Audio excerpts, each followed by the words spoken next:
한반도 안보가 일대 전환점을 맞을 것인지를 결정짓는 정상 외교가 줄줄이 예고돼 있는 가운데 우리 가수들이 먼저 평양에 들어갑니다. 우리 예술단이 이달 말 평양을 방문해 두 차례 공연하기로 남북이 합의했습니다. 네, 한편 평창 동계올림픽 등으로 미뤄졌던 한미연합훈련이 다음 달 1일부터 실시된다고 한미 군 당국이 공식 발표했는데요.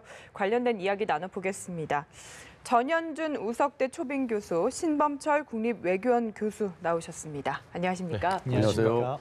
신 교수님 13년 만에 우리 가수들이 평양에서 공연을 합니다. 일단 대충 개략적인 내용을 좀 얘기를 해주셔야 될 것 같습니다. 예, 그렇습니다. 우리 그 예술단 160명 규모로 해서 3월 31일부터 4월 3일까지 3박 4일 동안 평양에서 두 차례 공연을 합니다. 동평양 대극단과 정주영 체육관에서 그 규모는 어떻게 보면은 2월 달에 북한이 왔을 때 140명 규모로 왔는데 약간 늘어난 규모인데 우리는 다양한 가수들이 이렇게 포함됐습니다. 조용필, 이선희 이렇게 보면 우리 대중음악을 대표하는 원로 가수부터 레드벨벳이라는 저도 사실 잘 처음 들어본 그러한 아이돌 그룹까지 이렇게 포함해서 우리의 대중예술을 전반적으로 잘 보여주는 그런 의도로 기획되었다 이렇게 평가할 수 있겠습니다.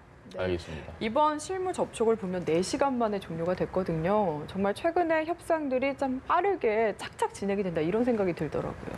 그렇습니다. 지난 1월 9일이죠. 남북 고위급 회담이 일사천리로 막 진행되더니 지금 마찬가지로 일사천리로 진행되는 것 같습니다. 아마 이제 그것이 남북관계 현주소를 또 반영해 주는 것 같습니다. 이제 북한이 어떻든 필요에 의해서 남북회담을 필요로 하고 또 남한의 도움을 필요로 하는 그런 상황인 거고 우리도 한반도 평화 유지, 특히 이제 평창 올림픽을 평화 올림픽으로 그걸 이제 치르고 그 평화 분위기를 계속 가져가서 한반도 전쟁 분위기를 완화시켜야 되겠다고 하는 우리 정부의 입장 이것이 이제 맞아떨어지는 바람에 일사천리로 진행되지 않나 생각이 됩니다. 그전에는 정말 볼 수 없었죠.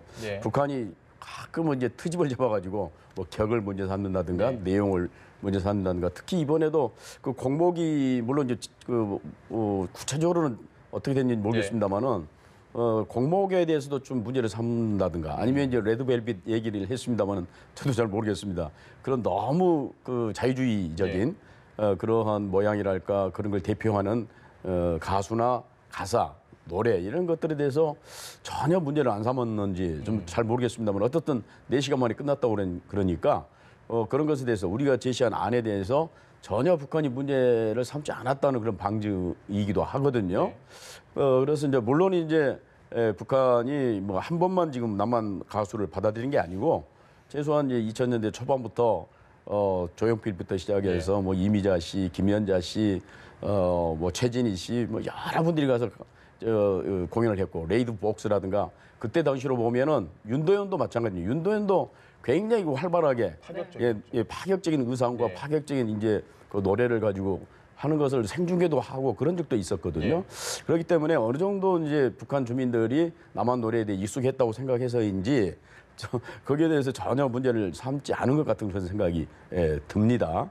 하여튼 어떻든 북한 입장에서 보면 이러한 분위기랄까 이런 어떤 정세를 계속 가져가고 싶은 생각이 정말 강하다는 것을 방증하는 것 같습니다. 알겠습니다.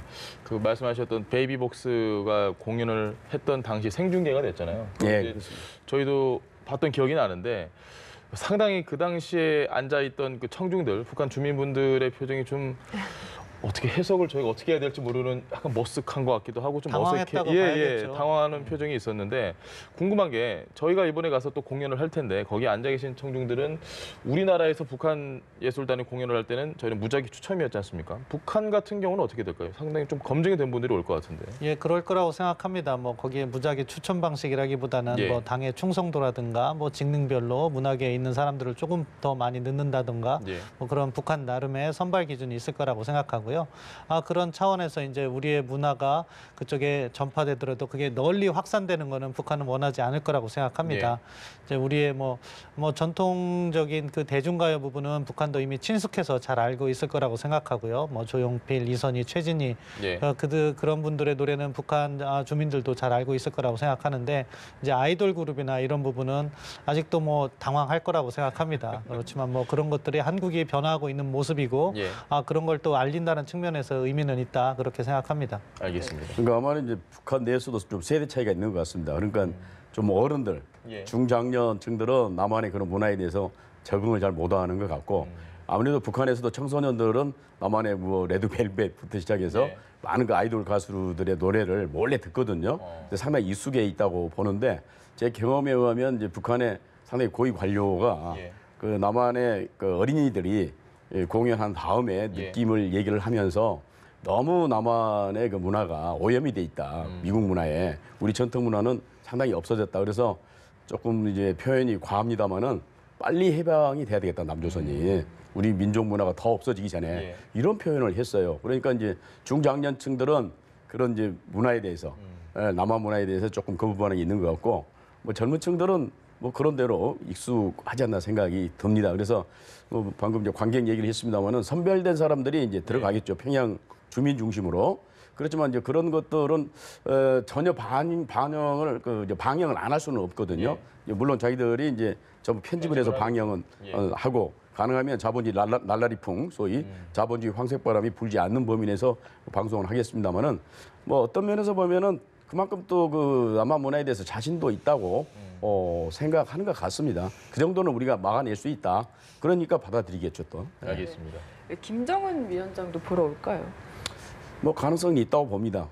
자기 아버지 김정일 위원장이 그 남한 노래들을 좋아했지 않습니까? 네. 뭐 이별부터 시작해서 사랑의 위로라든가 하여튼 이번에 그러니까 중장년층을 겨냥한 노래들은 아마 김정일 위원장이 좋아하는 노래들을 주로 또 요구했을 수도 있어요. 예.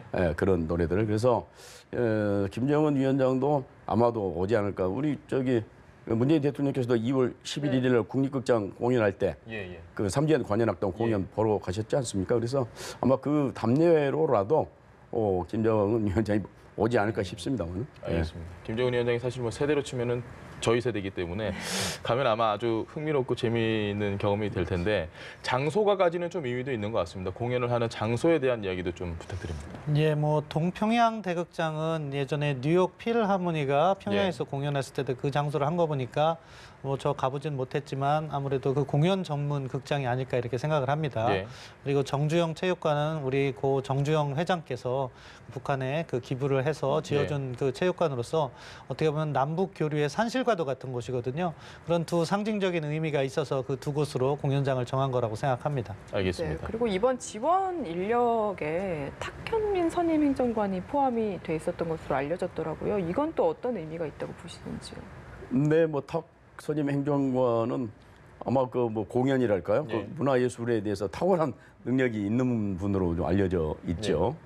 그렇기 때문에 아마 뭐 물론 뭐 정치적인 의미가 굳이 있나 싶습니다만은 어떻든 그분이 가지고 있는 그 어떤 그 분야에 탁월한 식견이 있기 때문에 이제 보장성원으로 그러니까 뒤에 이제 지원 인원으로 가는 거죠. 정식 뭐 대표는 아니고 그렇기 때문에 아마 거기서 이제 큰 틀에서 조정도 하고 또 우리 뭐 청와대 입장이랄까요? 그걸 또 전하는 그런 역할을 했지 않나 싶은데 거기에 뭐 다른 무슨 뜻이 뭐 깊은 뜻이 뭐 있을까는 좀 뭐 의문입니다. 알겠습니다.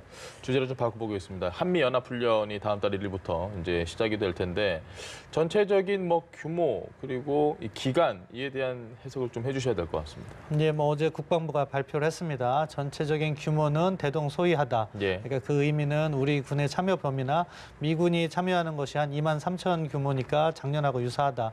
그런 의미에서 발표를 한 것 같습니다. 다만 전략 자산은 이번에 오지 않는다 이렇게 발표를 했고요.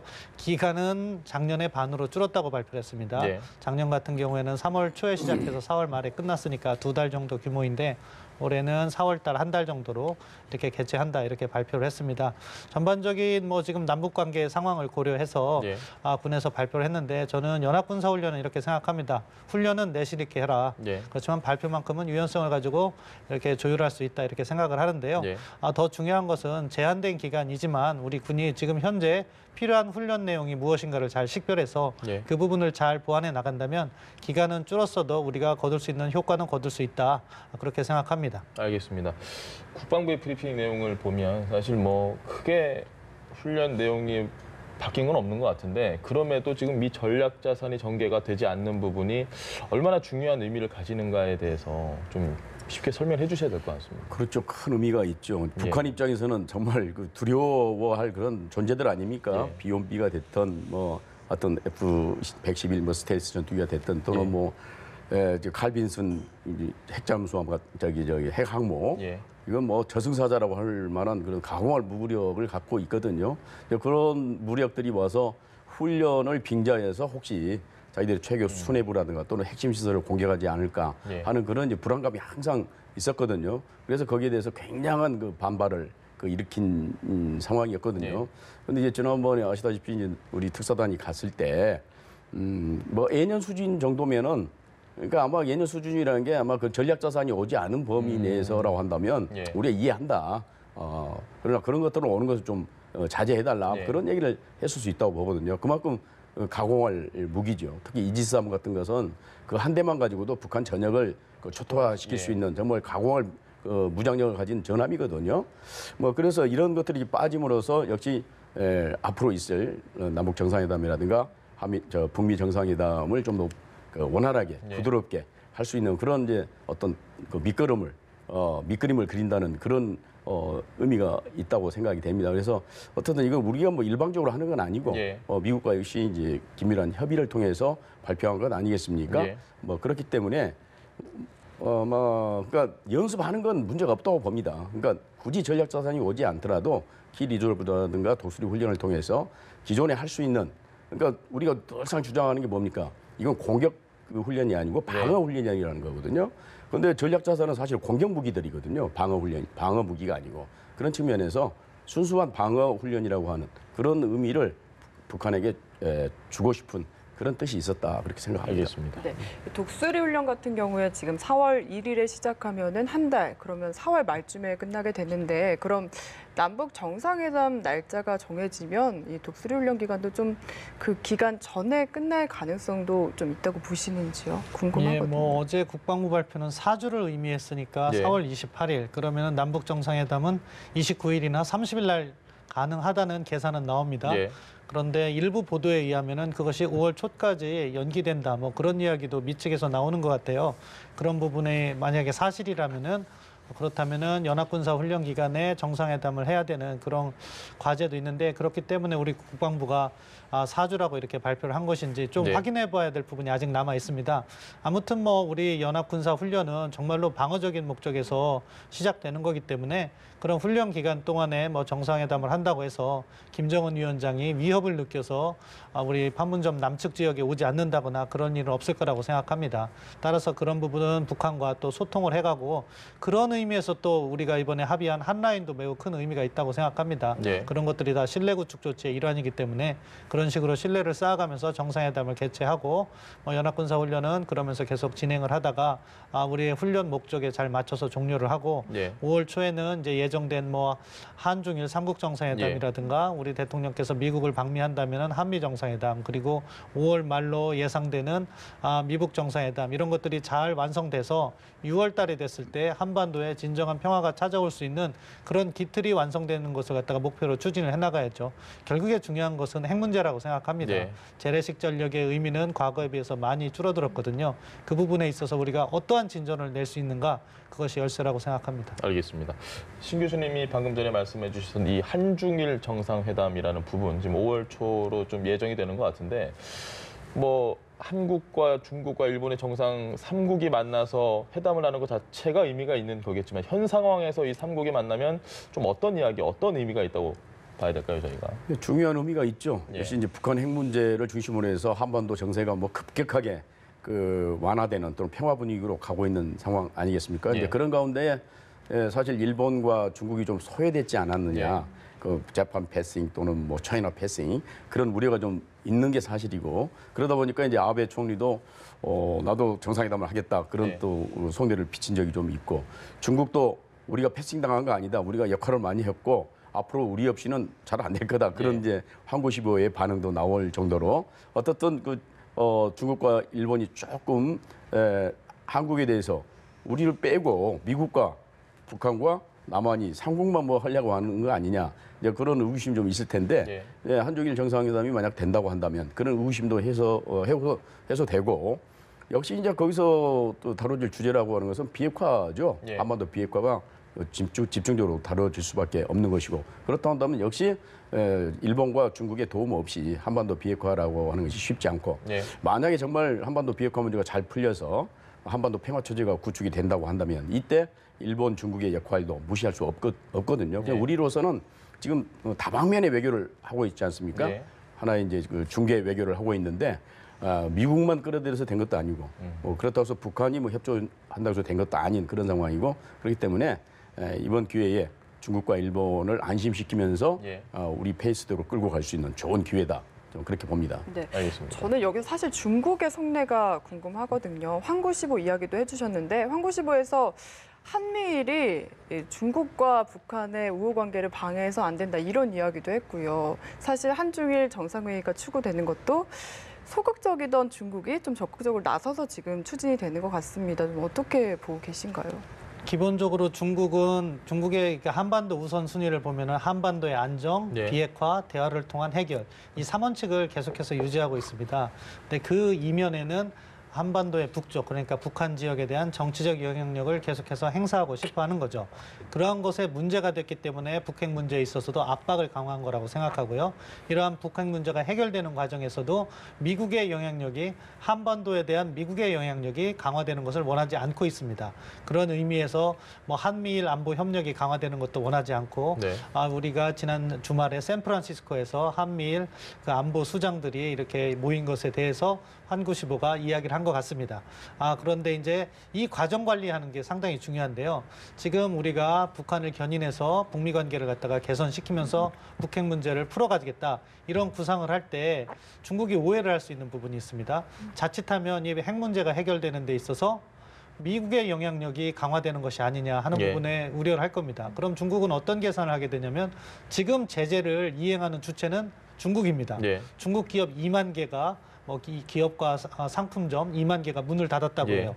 피해는 자기들이 보고 있는데 그 열매는 미국이 따먹게 되는 그런 전략적 손실 상황이 되면 중국이 북한에 접근할 수가 있습니다. 예. 그럼 북한은 중국에게 뒷문을 열어라. 그럼 우리가 주한미군 문제나 한미동맹을 막아주겠다. 네. 그렇게 하면은 북한은 미국에 가서 다시 자기의 강경한 입장을 고수할 수도 있는 가능성을 배제할 수 없는 거죠.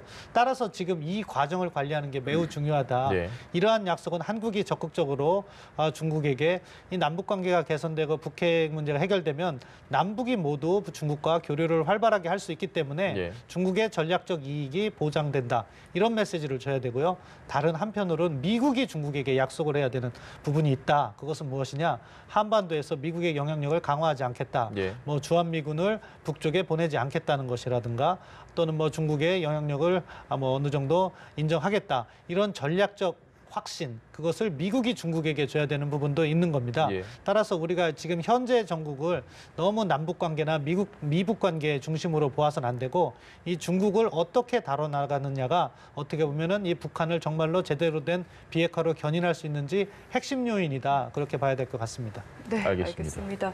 오늘 두 분 말씀을 여기까지 들어보겠습니다. 전현준 우석대 초빙 교수 그리고 신범철 국립외교원 교수와 함께했습니다. 오늘 두 분 말씀 잘 들었습니다. 감사합니다. 고맙습니다.